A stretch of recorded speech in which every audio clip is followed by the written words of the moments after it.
بسم اللہ الرحمن الرحیم. کیسے ڈیئر فرینڈس؟ امید کرتا ہوں کہ آپ لوگ ٹھیک ٹھاک اور خیر خیریت سے ہوں گے. ڈیئر فرینڈس، آج کا جو ہمارا لیکچر ہے وہ ہے CA15-3 ٹیسٹ کے حوالے سے.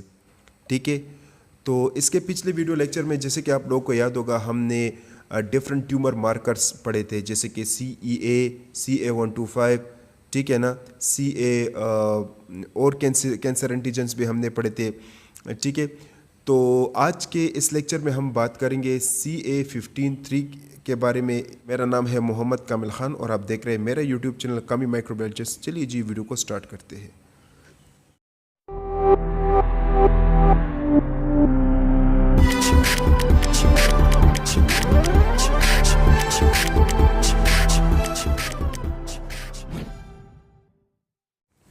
ڈیئر فرینڈس، CA15-3 اس کا کیا مطلب ہے؟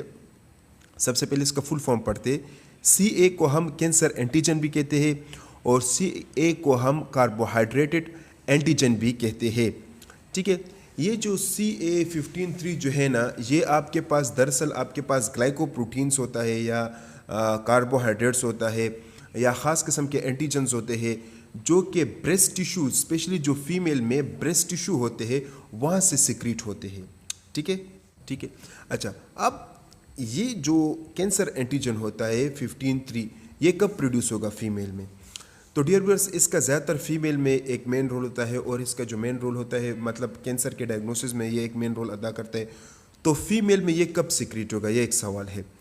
اب فیمیل میں یہ تب سیکریٹ ہوگا کہ جب آپ کے پاس فیمیل کا جو بریسٹ ہوتا ہے وہ جب کارسینوما اس میں ہو جائے، جو کارسینوما ہوتا ہے بینائن یا بینائن ٹیومر کا یا ملیگننٹ ٹیومر کا، جو کارسینوما بریسٹ میں ہوتا ہے اور وہ پھر پھیلتا ہے لیور اور بون میں، تو اس کیسز میں آپ دیکھیں گے جب آپ اس کا CA15-3 ٹیسٹ کریں گے نا تو وہ اس کا جو ویلیو ہوگا وہ زیادہ آئے گا.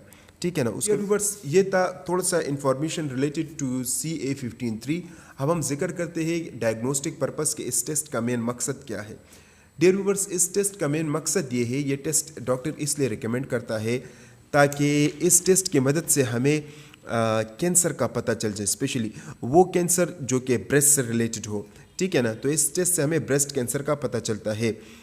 دوسرا بات یہ ہے کہ اس ٹیسٹ کی مدد سے ہمیں CA15-3 کے لیول کا بھی پتہ چلتا ہے کہ وہ زیادہ ہے یا کم. اگر یہ زیادہ ہے تو اس سے ہمیں پتہ چلتا ہے کہ کینسر ہے یا نہیں. ٹھیک ہے. اچھا، ایک بات یہاں پر نوٹ کرنے کی ہے، وہ یہ ہے کہ کبھی کبھار یہ جو آپ کے پاس بریسٹ کینسر ہوتا ہے لیکن اس میں CA15-3 کا لیول کم آتا ہے لیکن پھر بھی بریسٹ کینسر ہوتا ہے.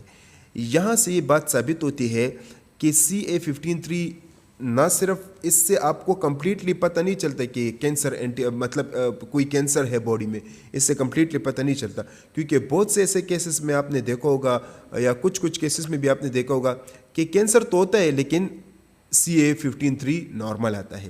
ٹھیک ہے نا. تو this is not diagnostic test for the cancer. تو دوسری بات یہ کہ یہ ٹیسٹ کی مدد سے ہمیں ٹریٹمنٹ کا بھی پتہ چلتا ہے. جو کیمو تھراپی کیا جاتا ہے، ریڈیو تھراپی کیا جاتا ہے، تو اس کے ساتھ ساتھ پھر اس ٹیسٹ کو بھی کیا جاتا ہے کہ آیا ایک ہفتے بعد اس ٹیسٹ کو کیا جاتا ہے کہ اس ٹیسٹ جو ٹریٹمنٹ ہم پرووائڈ کریں آیا وہ ٹریٹمنٹ اثر کر رہا ہے یا نہیں.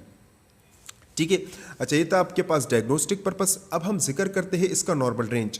ڈیئر ویورز، اس کا جو نارمل رینج ہوتا ہے وہ آپ کے پاس لیس دین 30 یونٹ پر ml ملی لیٹر. ٹھیک ہے نا. بہت سے لیبارٹری میں اس کا نارمل رینج یہی ہوتا ہے فیمیل میں. ٹھیک ہے، 30 یونٹ پر ml. اب ہم ذکر کرتے ہیں اس کا پروسیجر.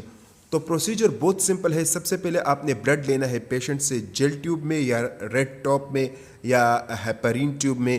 ٹھیک ہے، جیسے ہی بلڈ آپ نے لے لیا اس کو آپ نے سینٹریفیوج کرنا ہے اور اس سے سیرم آپ نے جدا کرنا ہے یا پلازما آپ نے جدا کرنا ہے اور پھر اس ٹیسٹ کو کسی بھی ایڈوانس مشین پر آپ نے رن کرنا ہے.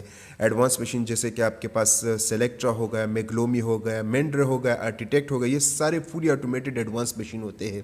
اس ٹیسٹ کو سیمی آٹومیٹڈ مشین پر بھی رن کیا جاتا ہے جس میں آپ کے پاس فائن کیئر آتا ہے، جس میں آپ کے پاس ڈائیگریڈ، لوفیا، یہ سارے وہ مشین ہوتے ہیں جو کہ FIA بیس پر کام کرتے ہیں، فلورو امینو ایسے پر کام کرتے ہیں. ٹھیک ہے. اس ٹیسٹ کو زیادہ تر ایلائزا ٹیکنیکس پر بھی کیا جاتا ہے. اچھا جی، یہ تھا آپ کے پاس پروسیجر. اب ہم ذکر کرتے ہیں کہ ایسے کون سے مین وجوہات ہیں جس کی وجہ سے کینسر